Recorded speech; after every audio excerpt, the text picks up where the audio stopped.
Last year, the SC Trainer was a super stack, super squishy Frankenstein of a shoe with a fantastic knit upper. This year, New Balance took all the weird out. But did they leave in any fun? It's time to lace up the New Balance SC Trainer version 2 and take it for a run.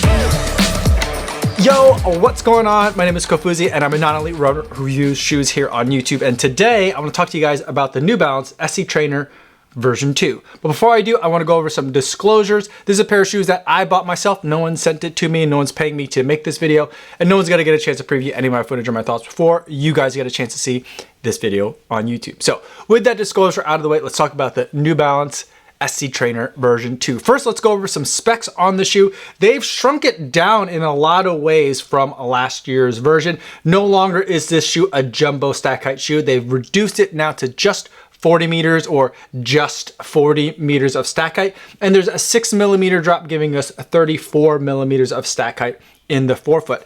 In this midsole, we've got two main components. We've still got fuel cell midsole foam, although New Balance tells me that even though the stack height is shorter, it's still going to be giving us that same SC Trainer feel that we came to know and love from last year's version, with some of the changes that they made to this foam. And sandwiched in between the two layers of fuel cell foam that they do have in this shoe is a carbon fiber plate, and it's placed in that energy arc configuration where the plate itself is curved a little bit from lateral to medial side, so that way as you're stepping on it, you're kind of getting even extra compression and decompression as you're standing on that carbon fiber plate. And it has that low plate position up in the forefoot, so low in fact that you're basically standing directly on it in the forefoot, except for this little rubber pad that they have in the forefoot.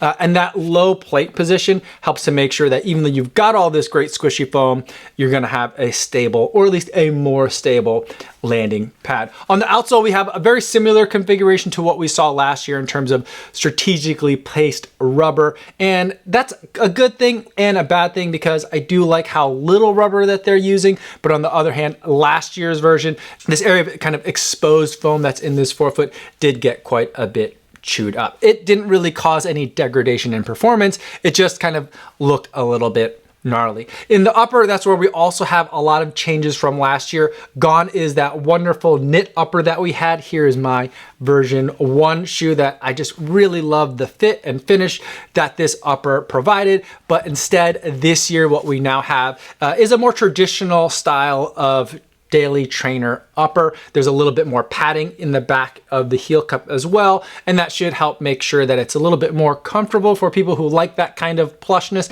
and also that extra bit of padding helps to make sure that it fits a wider variety of heel and foot shapes. The tongue though still stays pretty thin, which I'm appreciative of. I generally really dislike it when tongues get super thick and padded.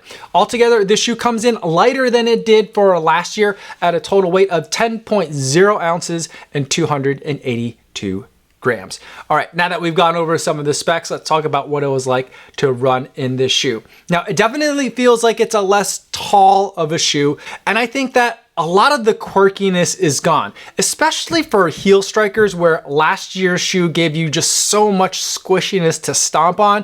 This year, I feel like even though the stack height hasn't really decreased all that much, there is a significant amount of difference in the way and the amount that that shoe seems to be compressing. And that for me was a lot of the excitement. I think that for some people though, that is going to be a plus and not a minus, however, because the difference in the amount of travel that the shoe covers whenever you're stepping down on the shoe is going to make it feel like a more secure landing. It's going to make it feel a little bit more stable. But nevertheless, I do think this shoe is definitely better than it was last year. I still do feel like there is a lot of really great comfort in the midfoot and heel whenever my foot hits the ground. It's not as wild as it was last year or kind of borderline chaotic. It's a much more controlled experience while still maintaining a really pleasant amount of cushion. And I feel like the biggest drawback from last year's version 1 has been improved in the fact that, like, last year, I felt like it was a really tall shoe that still felt like there wasn't enough cushion in the forefoot. This year, I feel like they fixed that. It feels like there's a lot more foam under the midfoot, so it feels like a shoe that makes a lot more sense from back all the way up to the front. I enjoyed this shoe in a couple of different ways as well, so there's a little bit of versatility and range that this shoe can perform under. So I took it out for a recovery easy run that I also then threw some strides in at the end, so I had it at some of my slowest paces and some of my fastest paces as well, and the shoe was really comfortable for both of those. I mean, it's hard to make a shoe that's really bad at strides because you're only doing them for a very short amount of time, but I felt like there was a pleasant amount of pop at the forefoot, and even though the shoe is on the heavier side at 10 ounces and there is a lot of shoe here, it felt like a really fun shoe to take for an easy run with a couple of strides thrown in at the end.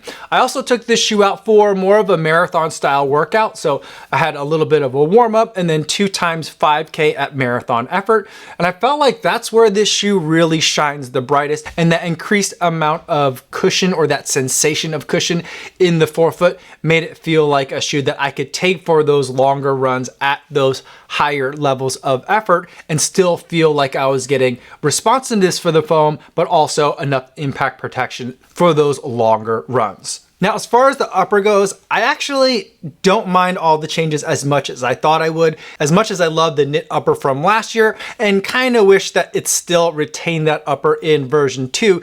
The upper that's in this model is really comfortable as well. They nailed down the fit of the shoe. I went true to size, my usual running shoe, size 9, and that was a perfect fit for me. It felt like a shoe that I could be in comfortably for a long period of time, whether I was running at easy pace or working all the way up to marathon effort. It's padded in all the right places, but it's not too puffy of a shoe. I also really like the touch of this kind of like, let's call them birthday cake sprinkles of the laces that they chose for this particular colorway. I feel like it's a nice fun touch in a shoe that otherwise I think was a little bit on the boring side. All right, now let's wrap this video up by talking about some other shoes that I think could go really well in a running shoe rotation with a shoe like the SC Trainer version 2, and then we'll get into the buying guide and talk about some of the pricing and competition.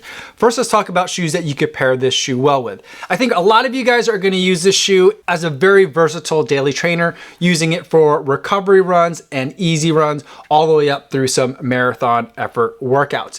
So I think that kind of like that leaves 2 main places where I think different shoes could fit into a rotation nicely to complement what the SC Trainer version 2 brings. And I think one is going to be on the racing side. And for that, I'm going to leave the New Balance family and suggest for you guys the Endorphin Elite. This is also a 40mm stack height shoe, and it's got a brand new foam from Saucony, Power Run HG, which is a very fun material to be able to run in, a very speedy material.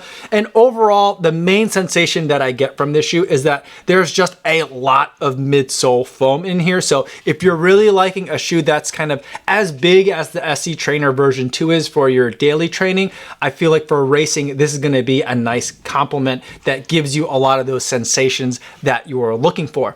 And then another shoe that I think is gonna fit well into a rotation, if you're enjoying the SC Trainer version 2 and then the Endorphin Elite as your race day shoe, I feel like something that you need in the middle is going to be a great workout shoe for things that are faster than marathon pace, those threshold mile repeat type workouts. And that for me is going to be the Deviate Nitro 2. I feel like this is a shoe that is using a Premier Racing foam as a top layer and then a nitro foam in the heel, and sandwiched in between those 2 layers is a carbon composite plate. This is going to be a nice amount of cushion in that heel, something that I think that a lot of SC Trainer version 2 fans are going to appreciate. Plus it's got that snappiness up front between the foam and that carbon composite plate. I think this is going to make a really great workout shoe for that rotation. Now let's talk about some of the pricing and buying guides. The SC Trainer version 2 retails right now at $180, and it's still a pretty new shoe. It's only been out for a couple of months. So in a lot of places, that's the price that you're going to be paying. And I feel like that is a little bit on the high side. $180, no matter what shoe you're talking about, is a lot of money. But let's see where some of the competition lands, because I do think that that 180 price is probably the right price for that shoe. Another shoe that jumps out to me in terms of competition for a shoe that would be great for a lot of like kind of easy plus pace running all the way up through like marathon pace running, that's going to be the Super Blast. This is a shoe that I raced CIM in last year. It's a great shoe for running marathon effort miles. It's full of Asics FF Turbo Foam, which is their racing foam. It's a jumbo shoe. It's over 40 millimeters of stack height. There's no carbon fiber plate, but it does have a layer of FF Blast Plus to kind of help keep everything stabilized. And this is a shoe that retails at $200, which I do think that that price should come down a little bit. I hope it comes down a little bit because $200 is a little bit high.